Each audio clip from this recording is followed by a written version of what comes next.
I was like, really? We want to do church at a bar on a Sunday morning after Saturday night? It's funny because everybody was asking that, like, Yeah. oh, where's your church? At a bar? They're like, you're kidding me. It's like so, you know, not known, not common at all. Ironic, actually. Yeah, exactly. I think it is. Yeah. And it's crazy because who would have ever thought of that? So I do remember when we first come to Chase. So how are we exactly gonna do church here? And so it was we were trying to be Sacramento Extensions. And when Pastor Q came back from the 2K2, that's when everything was elevated, where we actually we're now at the next level. That's when we actually had Pipe and Drake block out all the alcohol. Because we were finally learning about it. Exactly. Because people was giving, because people was volunteering, and Chase is no longer hold that many people. Yeah. We need a bigger place. Yeah. God's kingdom. God's blessing. Amen. Man, I just remember, do you remember like when we first came here and like the amount of blessings that came from Elevation? And like that gift alone was just so much for the band. Like, I remember like how exciting. We talked about in-ear monitors forever, and then we really had them. Yeah. And then like not only that, but then we got new equipment. We got new drums, like new mics. It was crazy, like the level that went up just from like what to them was a small blessing, but like it meant everything to us. Yeah. And I remember like at that time we were like, what now? We have like 8 vocalists. Yeah. And back then I was one of 3 at the most. For sure. Right. And at some point just me. Definitely. And then I remember when they like officially announced like our move. Right. And then the growth that happened just once we got into Edward Harris was amazing. Yeah, that was such an awesome experience.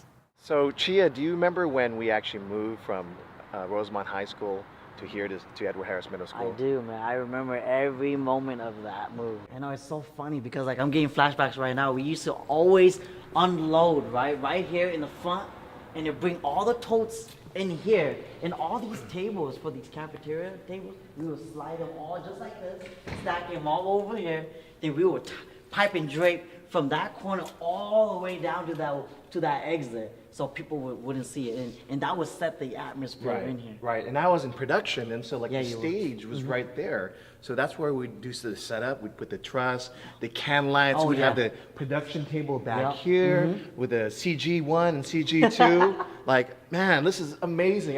I can't believe we actually have access here today. It's funny because like beneath those doors were all our chairs. All the chairs. Yeah, we would have to pull it them, out. We'd open the cabinets, every pull Sunday them. morning, pull it out and set out exactly like 100 and somewhat chairs, and align them one by one every Sunday. And by the time we were done, like it did not look like a multi-purpose room / cafeteria. Then after here, we went to CRC. I know. Oh my gosh. I can't wait. It's gonna be so good. Like the best is yet to come. For sure. Man. Look around. I mean, it's so amazing because when we were over at Edward Harris, E-Kids was separated from the worship experience. So it took about like maybe, I don't know, almost a minute just to walk over to where E-Kids were at. But now that we're in the forum, look how cohesive it is. I mean, like it just feels like we're all one team, one church, and not feeling so separated. We're all together. Yes, we're all together. Thinking back to Christmas at the concert hall. Yes. Like, do you remember Brandon and them dancing, and we had the choir? Easter at the gym. Yes.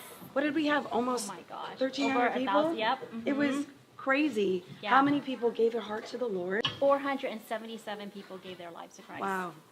Pastor Q and Pastor Jared always talk about when you give to E2 Church that you're giving to good soil. Right. And us just talking through those stories today, it shows that God is doing something great here. Amen. Yeah, I know. Aren't you excited that you get to be a part of a church where God is moving? Absolutely. And he's just getting started. So, Kasumnes was such a godsend for us when we were able to get in there. Our auditorium was great, but especially our children's ministry, E-Kids, was phenomenal in that place. But we started growing, and that's a good problem, but it was still a problem. We started outgrowing our facility too fast. We launched a second and then a third experience, and we knew that we were gonna have to find a new location as our church continued to grow. So I remember that we were checking out the city, so many different areas, different buildings, and when we drove into this parking lot, I remember thinking to myself, can I really see our church being here? And as we pulled in and started walking inside, I was thinking, man, I could already imagine all of the lives being changed, all of the miracles that God was going to do, and even the baptisms that will happen right here on this concrete. I couldn't wait. So we're here at the building today, and I'm going to show you guys around and maybe even walk you through some of the thoughts I had when I first got here. This place is going to be able to seat 350 people on a weekly basis. This is going to be a house of worship. I can just see the worship leader just leading the people and the masses, just worshiping God together right here in this place. So we're not building a church just for ourselves. It's for our children and our children's children. That what we are doing today, we're marking our ground here in the city that will outlast us for generations to come.